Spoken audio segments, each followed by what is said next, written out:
The 4 children of Queen Elizabeth, all born princes and princess, but one of them just spent the first day in his 65-year life as Mr. That Andrew had been growing, and that strength of feeling was felt firsthand by the King earlier this week in Lichfield. How long have you known about Andrew and Epstein? Have you asked the police to cover up for Andrew? Andrew's fall from favour is laid bare in this recent survey by YouGov.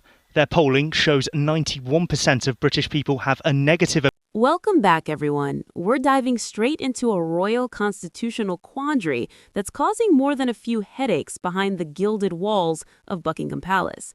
The headline is stark and, for many, frustrating. King Charles can't remove Andrew Mountbatten-Windsor from the order of succession. Despite being stripped of his military roles, his Royal Highness style, and his security detail, and despite being evicted from his 30-room home at Royal Lodge, the Duke of York remains, technically, a heartbeat away from the crown, 8th in line to be precise. It's a glaring anomaly in what the palace has tried to frame as a decisive and modernizing reset.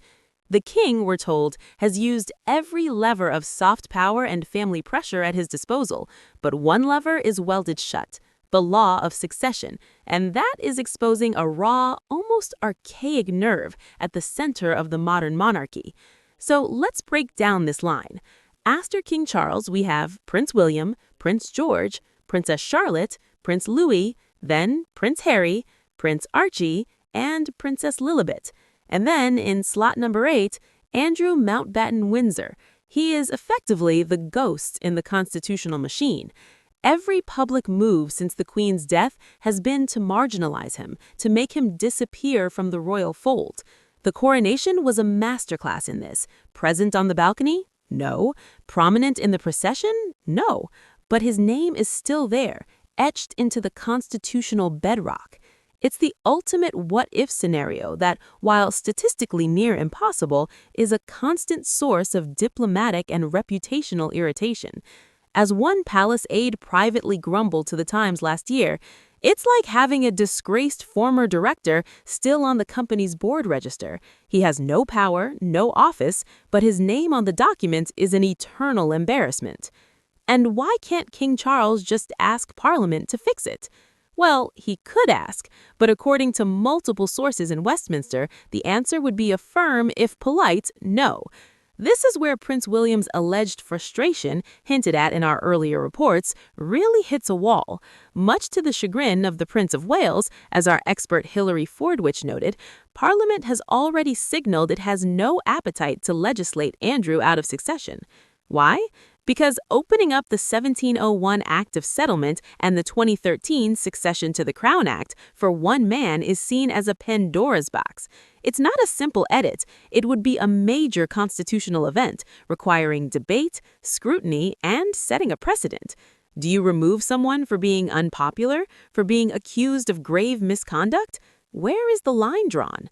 As a senior Conservative MP told the BBC's Newscast podcast, once you start pruning the family tree by statute, you turn the monarchy into a political project. Its power is in its perceived neutrality and its ancient, unchanging rules. Start tinkering for short-term PR gains, and you fundamentally alter that contract. But it gets even more complicated. This isn't just a UK issue. The monarch is the head of state for 14 other Commonwealth realms, from Canada to Australia to Jamaica. Any change to the line of succession requires the unanimous consent of all these parliaments. Remember the 2013 act that allowed for absolute primogeniture, so girls aren't overtaken by younger brothers? That required years of delicate negotiations with all 15 realms. To now go back to them, hat in hand, and say, we need to remove one specific, deeply embarrassing individual would be a diplomatic minefield.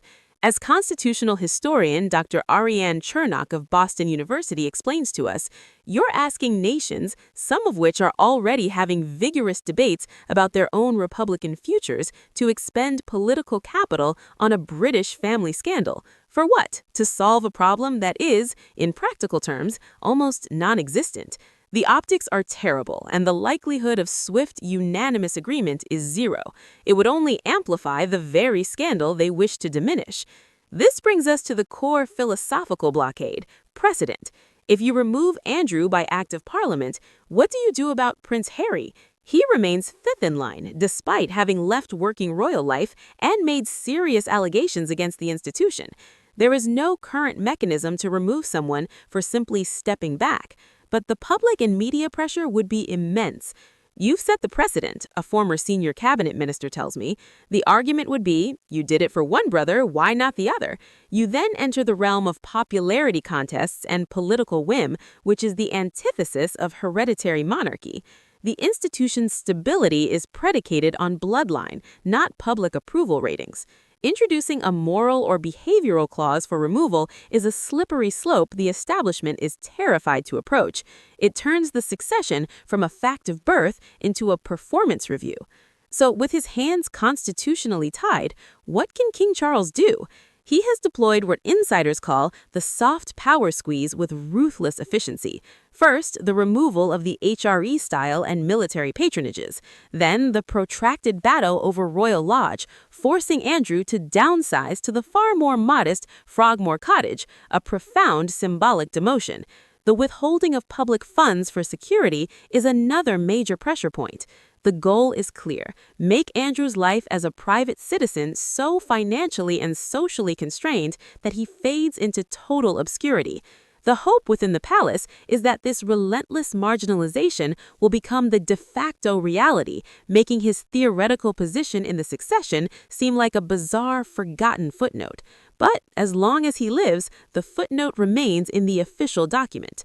There has been whispered speculation about a nuclear option, Andrew voluntarily renouncing his place in the succession. He has no power to do so unilaterally. Again, it would require an act of parliament. But could he request it? Could he, in a grand, face-saving gesture, or under immense private pressure, publicly ask for his name to be removed? Constitutional experts are deeply skeptical. It would still require the same legislative machinery, says Professor Peter Hunt, former BBC royal correspondent, and more importantly, why would he? It is the last remaining fragment of his birthright. Renouncing it would be the final, absolute acceptance of his exile. There is no incentive for him to do so, and every incentive to cling to this last piece of formal significance, however hollow. So where does this leave us? With an enduring anachronism. The case of Andrew Mountbatten-Windsor highlights the bizarre, sometimes contradictory nature of a modern constitutional monarchy. It can adapt to allow a future queen to not be overtaken by a younger brother. It can adapt to allow the monarch to be a divorcee.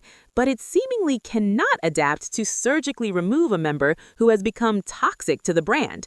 That inflexibility is its greatest weakness and its perceived strength.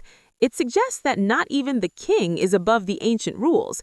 For King Charles and Prince William, this is a lingering source of frustration, a splinter they can see but cannot pull out. For the monarchy as a whole, it's a live demonstration of its own limits. Andrew's presence in the succession, eighth in line, is no longer about any realistic prospect of him becoming king. It is a permanent, quiet testament to a scandal the institution survived but can never fully erase from its own foundational ledger. The title remains, a ghost in ink. And that's the intricate, frustrating, and constitutionally locked reality behind today's headline. King Charles holds the mightiest soft power toolkit in the land, but before the hard law of succession, even his power has its limits. It's a story of modern scandal meeting ancient rules, and the rules, for now, are winning. We'll be following all further developments. Please like, subscribe, and follow for more.